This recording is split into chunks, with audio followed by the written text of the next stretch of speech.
amis créatifs, j'espère que vous allez bien. On se retrouve aujourd'hui pour le mois de février dans mon bullet journal. Je remercie toutes les personnes qui ont voté pour m'aider à choisir le thème de ce mois-ci. Donc je vous avais demandé sur Instagram de choisir entre Soleil levant et Peace and Love de chez Shoe & Flower. Ça a été le Soleil levant qui a eu le plus de votes, mais je vous avoue que ça a quand même été serré. Peace and Love en a eu un peu moins, je crois qu'il y a eu, je me rappelle plus exactement combien il y a eu de différence, mais c'était quand même pas énorme. Du coup je me suis dit que j'allais faire Soleil levant pour ce mois de février et Peace and Love pour le mois de mars. On se retrouve sur mon plan de travail pour le mois de février. A tout de suite. Je commence par tamponner le tampon qui s'appelle Fille Ombrelle dans la collection Soleil levant. Et voilà, ça, on va dire que ça va être un petit peu mon personnage principal de la couverture du mois de février. Je sais pas pourquoi la mise au point galère un peu. J'espère que ça va pas être comme ça tout le long.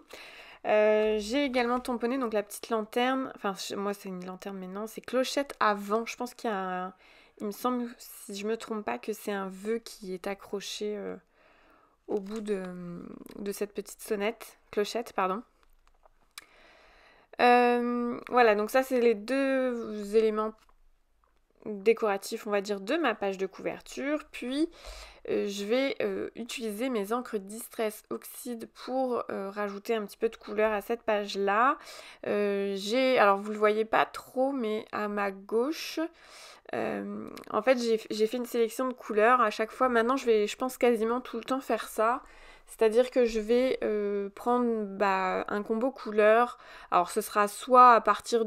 Enfin, soit je prends en premier mes Distress Oxide, soit en premier mes feutres Tombow, soit en premier mes supracolores, peu importe. Et après, une fois que j'ai une fois que j'ai fait ma sélection de couleurs, je vais prendre l'équivalent dans les Distress Oxide, etc., etc. Donc comme ça me fait un nuancier de couleurs, voilà, dans plusieurs catégories, c'est-à-dire dans les feux, dans les crayons de couleur et dans les encres. Je suis en train d'utiliser le pochoir éventail de la collection Soleil levant de chez Shoe & Flower.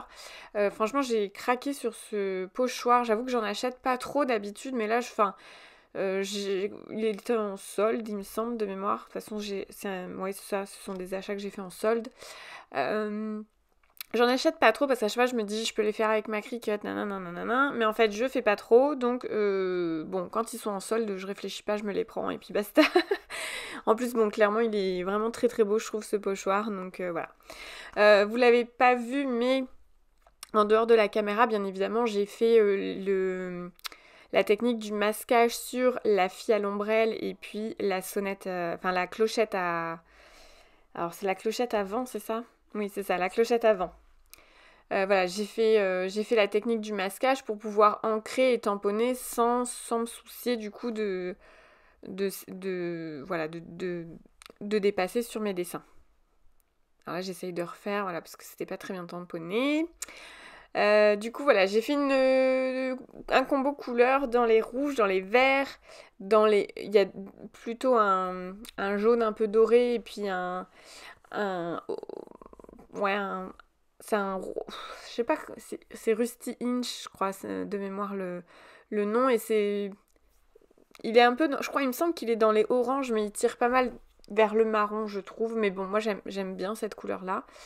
Et voilà, du coup, il y a 2 verts aussi, voilà, il y avait 2 verts, j'ai choisi 2 verts. Et du coup, voilà, j'alterne un petit peu mes couleurs de manière un peu, sans trop réfléchir, j'essaye de pas trop réfléchir au moment où je choisis mes éléments. Voilà, quand j'ai pris par exemple le rond, je suis allée vers le Rusty Hinge. Les sortes de petits ronds là, je suis allée vers le rouge, etc. Enfin voilà, j'essaye de pas trop réfléchir pour pas prendre trop de temps. Et il y a ce magnifique tampon de feuilles de ginkgo là qui fait partie également de la collection Soleil levant. Alors bien évidemment, je vais utiliser que la collection Soleil levant pour la décoration du moins, parce qu'après pour le reste des mises en page, je peux aller voilà, pour les jours de la semaine, je vais ailleurs parce que j'ai pas de Shoe & Flower, j'ai pas de tampons Shoe & Flower qui font un petit peu journaling. Donc là on est passé à la vue mensuelle et je prends un grand tampon. Alors ce tampon, je regarde comment il s'appelle Fond Idéogramme. Voilà, c'est un très joli tampon de fond et voilà, c'est ce que j'ai fait. Je l'ai tamponné avec le vert. C'est vrai que j'hésitais à le faire avec le noir, mais j'avais pas envie que ma feuille soit trop foncée. J'avais vraiment envie que ça garde le peps des couleurs que j'ai choisies pour la page de couverture. Du coup, j'ai vraiment, enfin voilà, j'ai gardé le combo couleurs quasiment tout du long. C'est vrai qu'il y a des éléments qu'on distingue un peu moins parce que les couleurs sont un petit peu plus douces que le vert et le rouge par exemple. Mais moi ça me dérange pas, j'aime vraiment bien le fait que ce soit, voilà, qu'il y ait des éléments qui ressortent plus que d'autres ou des éléments au final qu'on découvre que quand on commence un petit peu à zioter un petit peu plus longtemps la page, etc. J'ai utilisé des post-it cette fois-ci pour faire enfin, pour remplacer le ruban de masquage de chez Action, parce qu'en fait j'en ai marre que ça me déchire à certains endroits mon papier. J'ai beau utiliser le heat gun pour défaire mon papier, en fait malheureusement ça me déchire toujours un petit peu, ou alors ça me dépose de la colle en fait. Du coup, ça m'énerve. Je me suis dit que tant pis, voilà, j'allais utiliser des post-it. C'est peut-être un petit peu plus onéreux comme technique, mais tant pis. Voilà, j'en ai vraiment marre de pas trouver. Enfin voilà, j'ai pas envie de mettre cher non plus dans un masking tape, c'est sûr. Après, ce masking tape là, j'utilise tout le temps pour ma machine Cricut, donc ça me dérange pas de le garder que pour ça. Enfin bon, bref. Je passe aux vues par semaine, donc une page égale une semaine, et cette fois-ci, contrairement aux mises en page précédentes, je fais un petit dessin central. Alors je crois qu'il me semble, oui, je pense que je l'ai jamais fait. J'essaye de varier de toute façon à chaque fois, d'essayer de pas mettre mes dessins à chaque fois au même endroit. J'ai repris les cases, je pense, du mois d'avant. Mais j'ai pas mis les emplacements exactement. Enfin voilà, les dessins sont pas au même endroit. Et puis c'est tout, je crois, c'est tout ce que j'ai à dire. Et cette fois-ci, j'ai pas fait de case notes ou mémo, un truc comme ça, voilà, je l'ai pas fait. Donc voilà, une fois que je tamponne, je viens retamponner avec de l'encre Distress et puis je fais la technique du contouring sur mes. Enfin, n'importe quoi, pas du contouring, n'importe quoi. La technique du masquage sur mes petits tamponnages. J'ai ressorti du coup mes post-it et puis je viens créer un petit fond. Alors là, le papier de masquage est déjà placé. J'utilise toujours un roller de colle justement non permanente pour coller mes tamponnages de masquage. Alors je sais qu'il existe déjà des papiers un petit peu comme les post-it au final, un petit peu autocollants que vous pouvez acheter, je pense, chez Craftly et tout, mais j'avoue que j'ai jamais pensé à le mettre dans mon panier. Il faudrait peut-être que je teste un jour. N'hésitez pas à me dire en commentaire si vous avez déjà testé ce genre de choses ou si vous avez une autre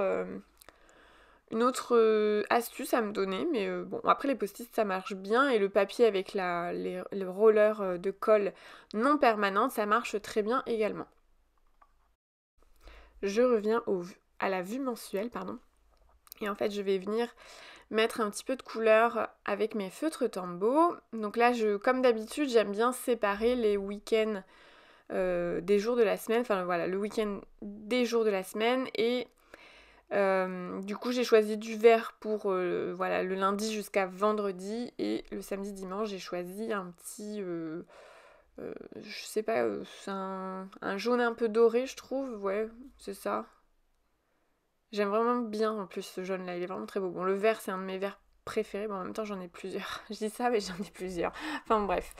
Je prends du coup mes Mono Drawing Pen de chez Tombow et je viens tout simplement refaire toutes mes cases, tous mes traits que j'ai déjà fait au crayon de papier. Avant, il y a très très longtemps, hein, bien avant que j'ai ma chaîne YouTube, ça m'arrivait de partir un petit peu tête baissée sans crayon de papier ou juste avec des petits repères très très légers et en fait je me plantais donc clairement ça me frustrait énormément. Donc j'ai décidé maintenant de tout faire complet au crayon de papier avant de repasser au feutre noir ou au stylo noir pour être sûre de limiter les dégâts. Alors je dis pas que je me plante jamais non plus, parce que ce serait faux, mais je trouve que je fais moins d'erreurs quand même que si je ne faisais pas ça avant. Si voilà, s'il n'y avait pas tout au crayon de papier avant. Surtout, voilà, mettre les chiffres, 1, 2, 3, machin, enfin, ça c'est vraiment un truc où je prends vraiment le temps maintenant de le faire parce que ça m'est arrivé trop de fois, de louper un jour ou de pas nommer, enfin, de pas mettre correctement mon numéro 1 par rapport au lundi, mardi, etc. Donc voilà, je limite les dégâts. Je vais passer à la mise en couleur de ma page de couverture et là vous voyez un tout petit peu plus les tags que je me suis fait avec mon combo couleur. Donc vous voyez il y a orange 0,30, au-dessus c'est du feutre Tombow le 993 et au-dessus encore normalement il y avait la référence de Distress Oxide. C'est la dernière fois que vous allez me voir en faire sur des tags parce qu'en fait j'ai changé d'avis. Et du coup, je me suis dit, il vaut mieux que je change d'avis avant que j'en fasse trop parce que je serais dégoûtée après de tout refaire. Mais je pense que je vais faire ça dans un carnet pour vraiment avoir, entre guillemets, une... Je sais pas... Enfin, faudrait que je vous remonte ça, mais dites-le moi en commentaire si ça vous intéresse que je vous explique justement en vidéo ce que je vais faire avec ce combo couleur, ce carnet, histoire de... En fait, c'est pour moi une façon de sortir un petit peu de sa zone de confort et de pas aller tout le temps vers les mêmes couleurs, hein, parce que clairement, sinon moi j'irais tout le temps vers les mêmes couleurs, alors que bah, c'est hyper intéressant justement de changer de combo de couleurs de temps en temps. Enfin bref, n'hésitez pas à me dire en commentaire si vous avez envie d'en savoir plus sur le nuancier que je vais préparer sur les combos couleurs. Si ça vous intéresse pas, je fais pas de vidéo et puis basta. Du coup voilà, je commence ma mise en couleur avec mes feutres Supracolor de chez Caran d'Ache et du coup au tout début, voilà, j'essaye de pas trop appuyer, puis petit à petit, je viens appuyer un peu plus et insister à certains endroits pour faire des zones d'ombre en laissant bien évidemment des zones un petit peu plus claires. Alors pour les cheveux, j'ai décidé de faire uniquement du crayon de couleur Supracolor noir. J'ai hésité à y aller directement avec mes feutres Tombow, mais pas avec un noir intense, un noir un petit peu plus... voilà, qui tire un petit peu plus vers le gris. Mais j'avais trop peur que ce soit trop intense par rapport au reste de la fille. Voilà, je me suis dit que ce serait peut-être bizarre, ça aurait peut-être fait l'effet perruque, je sais pas.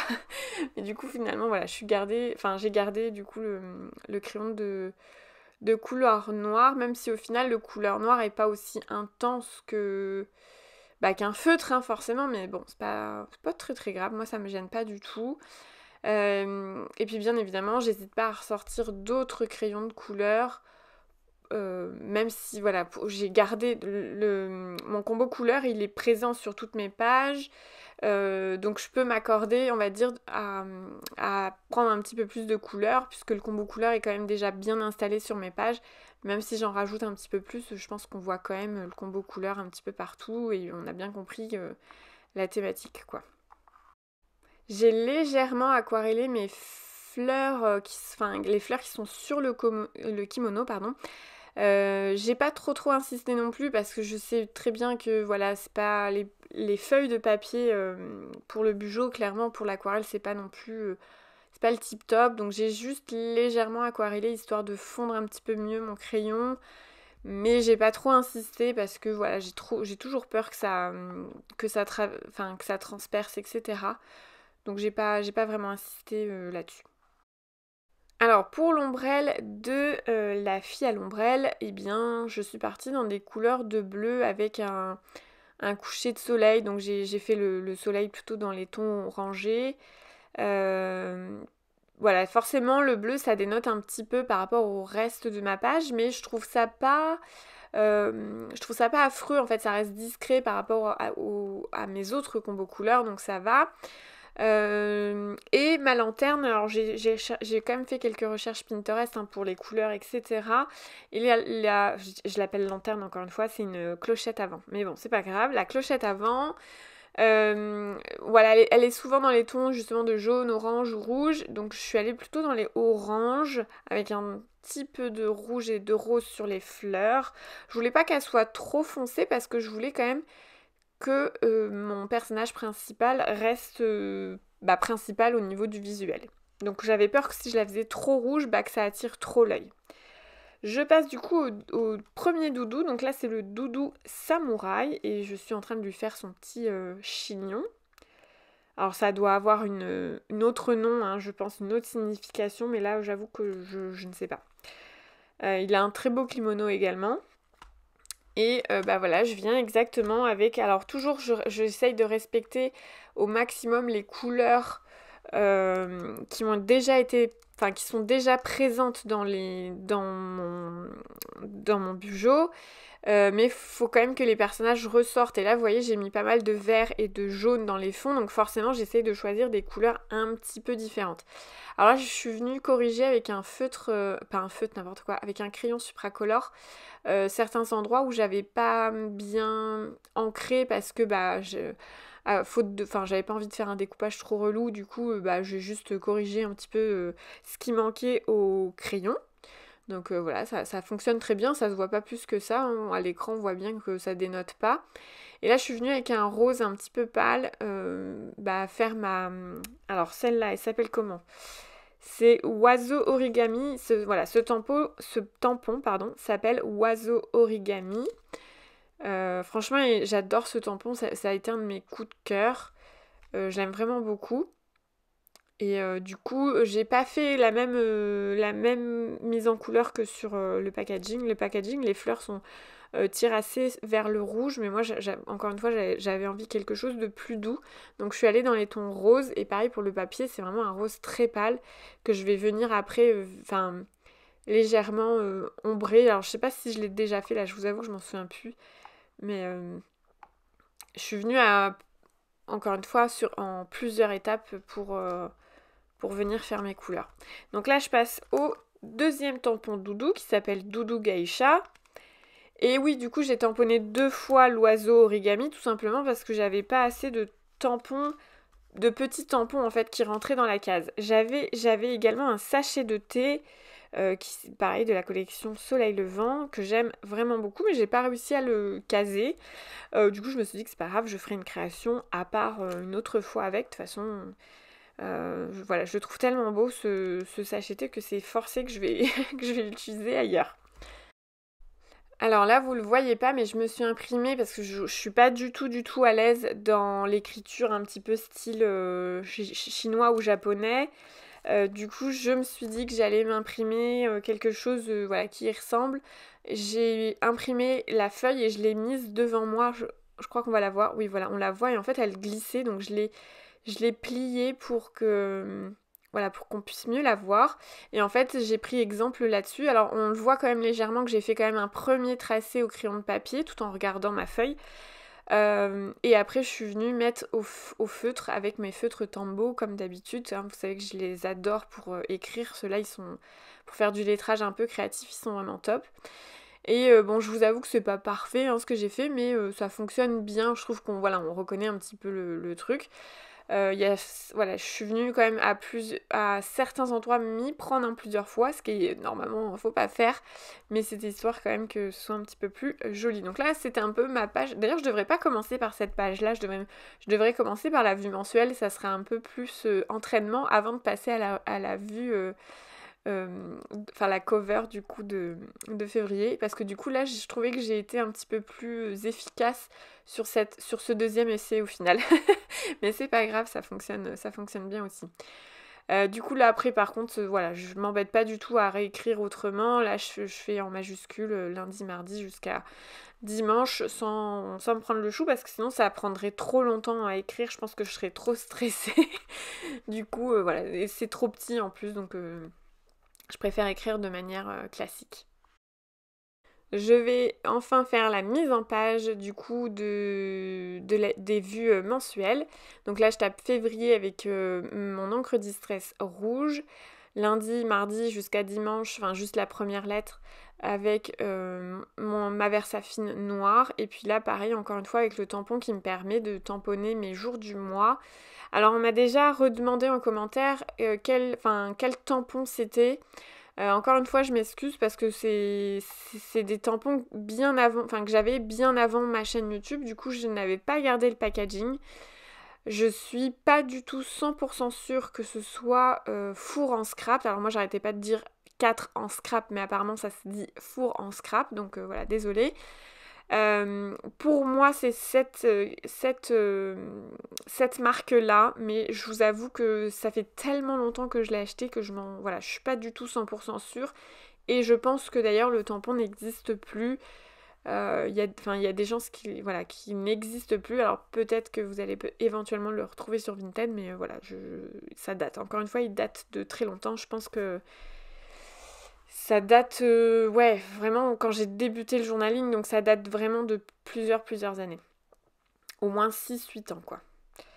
Voilà, j'ai fait du coup mes petits jours et puis j'ai laissé de la place pour écrire lundi, mardi, voilà, je l'ai fait. J'ai d'abord mis tous mes jours, comme ça je me plante pas en fait, parce que pareil, à force de faire, je me suis rendu compte que quand je faisais lundi et que je mettais ma date, bah potentiellement j'étais enfin pas moins concentrée, mais je me plantais plus facilement. Alors que si je mets toutes mes dates, bah après je mets tous mes jours et puis c'est plus facile pour moi. Voilà, bon, j'ai quand même réussi à me planter parce que ça finit par 28 et forcément dans mon élan je suis allée jusqu'à 29. Voilà. Comme quoi, on fait des erreurs même en pratiquant depuis plusieurs années le bujo, on fait toujours des erreurs. Mais c'est pas grave, enfin maintenant je le vis bien, il n'y a pas de souci. Et voilà, on va revoir du coup ensemble la page de couverture avec février, la petite fille à l'ombrelle, la page mensuelle que je refais comme les pages précédentes. Moi c'est vraiment la vue préférée que j'ai pour ça. Enfin voilà, je teste pas d'autres mises en page. Et puis bah, les vues avec mes semaines. Et bien voilà, cette vidéo est terminée. N'hésitez pas à me dire en commentaire si vous faites des bujots plutôt élaborés dans le même style que moi ou quelque chose quand même de beaucoup plus simple. Après, bon, j'ai envie de dire peu importe si vous y passez beaucoup de temps ou très peu de temps, ou d'ailleurs ça peut être très aléatoire. Hein. S'il y a un mois où vous avez plus le temps de faire des choses créatives à l'intérieur, tant mieux. Et s'il y a des mois où ça doit être plus simple, et ben ça sera plus simple et puis c'est tout. L'important c'est que au moment où on fait le bujo, et ben on y consacre le temps qu'on veut y consacrer et pas plus, pas moins. Enfin voilà, l'important c'est que ça nous correspond à nous. Pour moi, il n'y a pas de bonne ou de mauvaise règle. Voilà.